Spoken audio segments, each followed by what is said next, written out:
Morning students, आज के इस वीडियो लेक्चर में सभी स्टूडेंट्स का स्वागत है। आज का हमारा टॉपिक है फाइलम कोडेटा एंड इंट्रोडक्शन, संघ कोडेटा का परिचय, जिसके पार्ट फर्स्ट को हमने पहले पढ़ लिया था पिछले वीडियो लेक्चर में।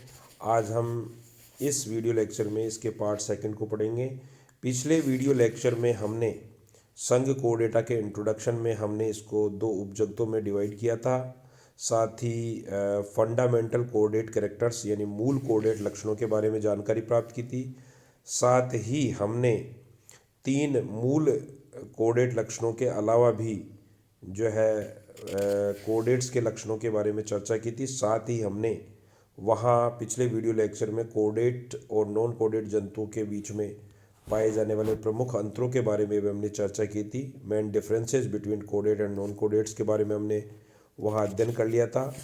और अब इससे आगे की जो है चर्चा हम इस पार्ट में करेंगे, इस वीडियो लेक्चर में करेंगे। देखिए, कोऑर्डिनेटों की उत्पत्ति तथा पूर्वावस्था, origin and ancestry of coordinates. जैव विकास के दौरान सरलतम जीव अमीबा से लेकर सबसे अधिक विकसित जीव मनुष्य का उद्भव हुआ है, ये सब हम जानते हैं।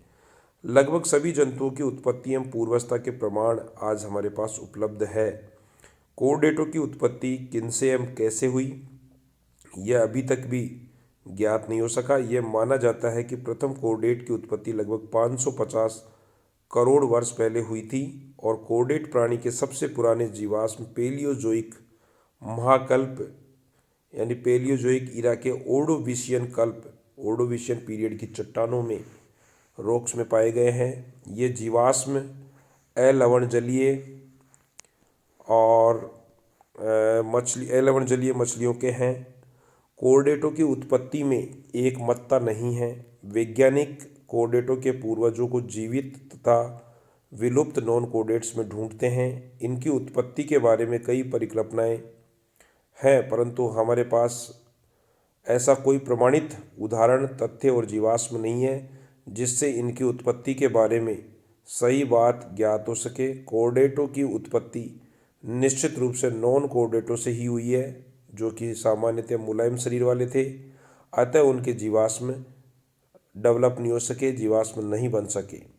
कोऑर्डिनेटों की उत्पत्ति के बारे में जो भी मत प्रतिपादित किए गए, वे मत सभी परिकल्पनाओं पर ही आधारित हैं। देखिए, डायग्राम देखिए अपन, जिसमें देख रहे हैं आप सेरेब्रल गैंग्लियन देख रहे हैं, माउथ देख रहे हैं, डोर्सल हार्ट है, डोर्सल ब्लड वेसल्स है, गट है, वेंट्रल नर्व कोड है, गैंग्लियन है, गैंग्लिया है, वेंट्रल ब्लड वेसल्स है, एनएस है।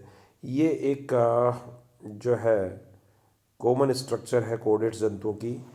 और साथ ही नॉन कोऑर्डिनेट और कोऑर्डिनेट जंतुओं की तुलना जो हम कर रहे हैं उसमें भी आप देख सकते हैं कि कोऑर्डिनेट जंतुओं के अंदर फेरेंजियल गिल स्लिट्स जो मूल कोऑर्डिनेट्स कैरेक्टर है, साथ ही डोर्सल हॉलो नर्व कोड, ये भी मूल कैरेक्टर है कोऑर्डिनेट्स का। साथ ही नोटोकोड का पाया जाना, प्रेजेंस ऑफ नोटोकोड, ये मूल लक्षण है। इसके अलावा mouth, anus, pharynx, trunk, hepatic caecum, digestive tube, tail, etc, ये सारे डिफरेंसेज हैं। अब ऐतिहासिक पहलू या हिस्टोरिकल एस्पेक्ट्स की अगर हम बात करें तो हम देखते हैं कोऑर्डिनेट्स की उत्पत्ति कैसे हुई। इसका सर्वप्रथम प्रयास जियोफ्रॉय हिलेरी ने 1818 ईस्वी में किया था। उनके अनुसार कीटो ने उल्टे होकर कोऑर्डिनेट्स को जन्म दिया।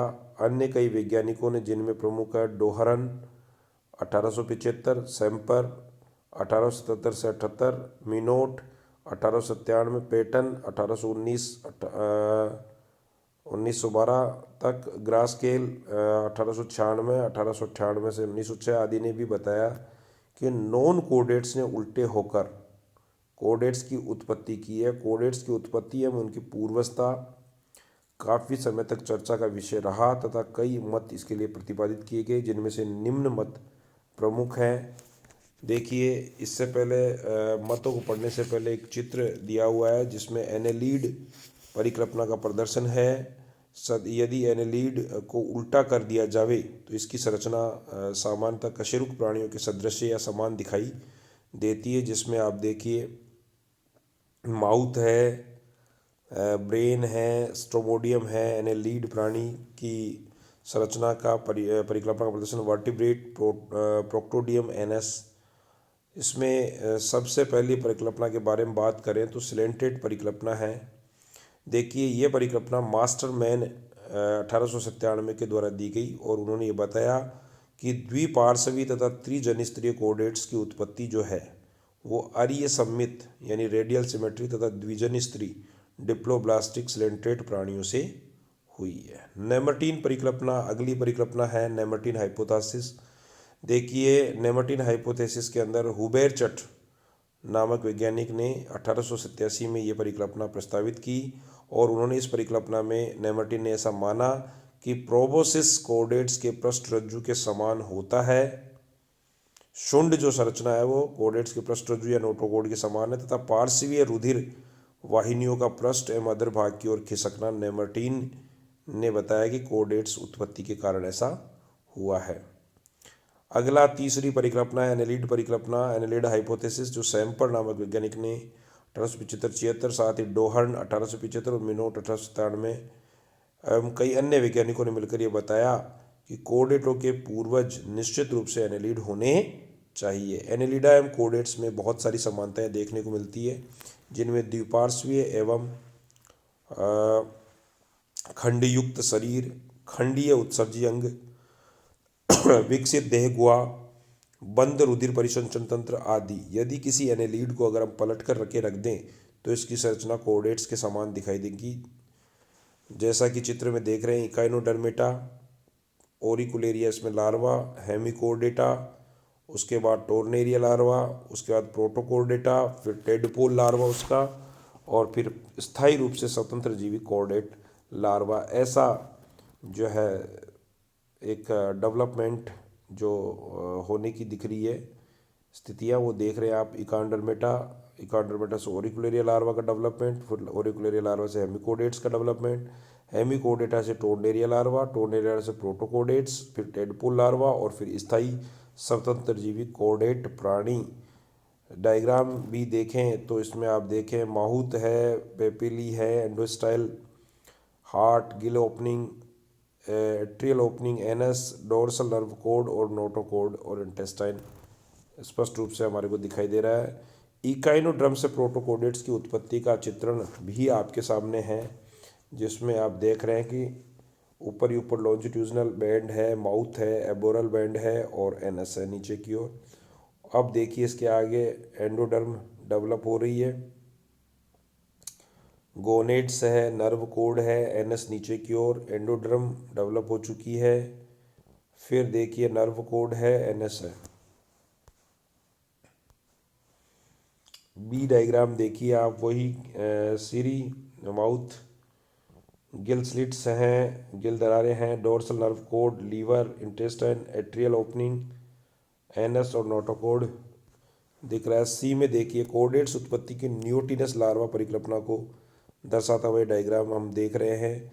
इसके अंदर देखिए वो ऑल्फैक्टरी पिट्स है, माउथ के आगे आइज़ है, माउथ है नीचे की ओर, थायराइड एंडोस्टाइल जो है ग्लैंड का भाग है, गिल स्लिट्स हैं, डोर्सल नर्व कोड ऊपर की ओर, लीवर नीचे, नोटोकोड, इंटेस्टाइन, एनस आदि। अब देखिए वैज्ञानिकों ने इस मत को अधिक समर्थन नहीं दिया था नेमर्टीन परिकल्पना को, क्योंकि न्यूटिनस लार्वा परिकल्पना, क्योंकि एनेलिडा प्रोटोस्टोमी होते हैं, प्रोटोस्टोम जंतु होते हैं, जबकि कोऑर्डिनेट्स जो होते हैं ड्यूटेरोस्टोम होते हैं। दोनों में भ्रूणीय परिवर्तन का प्रतिरूप भी बहुत ज़्यादा डिफरेंस रखता है, बहुत ज़्यादा भिन्नता दर्शाता है। चौथा है इकांड्रम परिकल्पना, इकांड्रम हाइपोथेसिस में देखिए कुछ वैज्ञानिकों का ऐसा मानना है कि कोऑर्डिनेट्स के पूर्वज निश्चित रूप से इकांड्रमेटा में से थे, जबकि वयस्क इकांड्रम तथा कोऑर्डिनेटों में दूर दूर तक कोई भी समानताएं दिखाई नहीं देती है। भ्रूणीय परिवर्तन में कोऑर्डिनेटा और अन्य ड्यूटेरोस्टोमी संघों इकांड्रमेटा तथा हेमिकोर्डेटा से काफ़ी मिलते जुलते होते हैं। हेमिकोर्डेटा का टोर्नेरिया लार्वा प्रावस्था है जो इकांड्रम की बाइपिनेरिया लार्वा प्रावस्था से बहुत ज़्यादा मिलती जुलती है।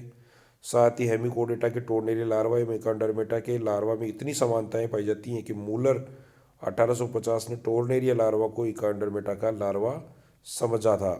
इसी आधार पर वैज्ञानिक कोर्डेटा के निम्नलिखित वंशक्रम को मानते हैं, जिसमें सबसे पहले इकांड्रम, जिसमें बाइपिनेरिया लार्वा, और बाइपिनेरिया लार्वा से हेमिकोडेट टोर्नेरिया लार्वा, साथ ही यूरोकोडेट यानी टेडपोल लार्वा, फिर एम्फियोक्सस, फिर ऑस्ट्रेकोड्रम, फिर मछली, और फिर चतुष्पाद या टेट्रापोड्स।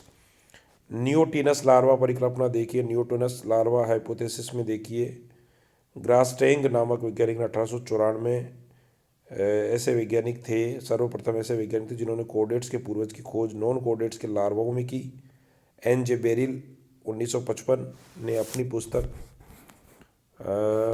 पुस्तक पृष्ठवंशियों की उत्पत्ति द ओरिजिन ऑफ वर्टिब्रेट्स में निम्न लार्वा क्रम दिया। इन्होंने Echinodermata auricularia larva, Hemichordata tornaria larva, Protochordata Urochordata tadpole larva, स्थायी स्वतंत्र जीवी कोडेट्स। कोडेट्स की उत्पत्ति की आधुनिक परिकल्पना पढ़ने से पहले थोड़ा सा हम इकांड्रम से हेमिकोडेटा के लार्वाओं में समानताओं के आधार पर माना जाता है कि दोनों के पूर्वज एक है।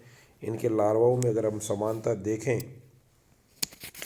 तो हम देख रहे हैं कि स्पष्ट रूप से हमारे को दिख रहा है कि जैसे देखिए स्टारफिश है, स्टारफिश का जो लार्वा है बाइपिनेरिया लार्वा है। इसमें देखिए आप इकांड्रम लाइन है, एलिमेंट्री कैनाल है, रिंग्स ऑफ सीलिया है, माउथ एनस प्रेजेंट है। और हाइपोथेटिकल लार्वीज दोनों देखिए लार्वा में, इधर इसमें टोर्नेरिया लार्वा है। टोर्नेरिया लार्वा की स्थिति देखें तो वही कोडेट लाइन इसमें स्पष्ट रूप से हमारे को दिखाई दे रही है, वही सब चीज़ें इसमें प्रेजेंट लग रही है। बाइपिनेरिया लार्वा और टोर्नेरिया लार्वा में काफ़ी समानताएं हमें देखने को मिल रही है। साथ ही अगर हम देखें तो इस डायग्राम के अंदर हम देख रहे हैं कि इस डायग्राम के माध्यम में कोडेट्स की उत्पत्ति और विकास का प्रदर्शन थेरिस एम थेरिंगटन नामक वैज्ञानिकी की परिकल्पना के अनुसार है, जिसमें आप देखिए सबसे नीचे जो है primitive sessile arm feeder ancestral stroke है। देखिए सबसे पहले आदिम एवरंत आर्म फीडर मतलब भुजाओं की सहायता से जो है भरण पोषण करने वाला जो है पैतृक या एंसेस्ट्रल जो है स्ट्रोक है, उसका डायग्राम है। इधर एक तरफ पोगोनोफोरस की ओर जा रहा है। साथ ही प्रीमिटिव इकांड्रम्स आप देख रहे हैं, और साथ ही इसका प्रीमिटिव एंसेस्ट्रल एसिडियन है। और उसके बाद में इधर अपन देखें तो राइट हैंड साइड में टेरो ब्रैंक्स है। साथ ही ऊपर की ओर देखें तो shift from arm feeding to gill feeding, arm feeding से फिर बाद में गिल फीडिंग की ओर बढ़ रहा है। और primitive sessile gill feeder proto ascidians हैं। और उसके बाद में हम देखें तो इधर फ्री स्विमिंग लार्वा बन रहा है, जो कि सेसाइल एडल्ट स्टेज जो लॉस्ट कर चुका है, प्रीमिटिव वर्टिब्रेट्स में बदल गया है। इसके अलावा ये देखिए सेसाइल एवरंत एडल्ट स्टेज जो है उसको लैंसियोलेट ब्रेकियोस्टोमा और सिफेलोकोडेट्स में आता है ये। इधर साथ ही primitive sessile gill feeder proto ascidians में भी एकोर्न वम्स हैं, हेमिकोडेट्स में हैं, एडवांस ट्यूनिकेट्स यूरोकोडेट्स हैं। तो इस प्रकार एंसेस्ट्रल जो हमारे को पूरा स्ट्रोक दिख रहा है वो बिल्कुल क्लियर है। इसके साथ ही कोडेट्स की जो है कोडेट्स की उत्पत्ति के आधुनिक परिकल्पना की बात करें तो देखिए modern theory of origin of कोडेट्स में देखिए सीरोलॉजिकल परीक्षण जो होते हैं उनकी सीरम परीक्षण के आधार पर यह प्रमाणित किया जा चुका है कि इकांड्रम्स हेमिकोडेट्स और कोडेट्स में बहुत अधिक समानता और निकटता पाई जाती है। जैव रासायनिक परीक्षण द्वारा भी ये प्रमाणित हो चुका है कि इकांड्रम्स हेमिकोडेटा तथा कोडेटा में निकट के संबंध पाए जाते हैं। यह निकटता पेशियों में उपस्थित फोस्फोक्रिएटिनिन के कारण होती हैं। पेशियों में संकुचन के लिए फोस्फोजन आवश्यक होता है, इसमें क्रिएटिन फॉस्फेट आवश्यक होता है। इसमें क्रिएटिन फॉस्फेट और आर्जिनिन फॉस्फेट आते हैं क्रिएटिन सिफिलोकोडेट्स में, तथा पृष्ठवंशी के फॉस्फेट्स में उपस्थित रहता है, जबकि आर्जिनिन है ना सभी नॉन कोडेट्स में पाया जो आता है। इकांडरमेट एम हाइमिकोडेटा में दोनों में क्रिएटिन एम ओरिजिनिन फोस्फेजेन पाए जाते हैं। आधुनिक वैज्ञानिकों के अनुसार कोडेट्स की उत्पत्ति एवं विकास जो है चित्र में दिया गया है वो हम समझ चुके हैं। Thank you.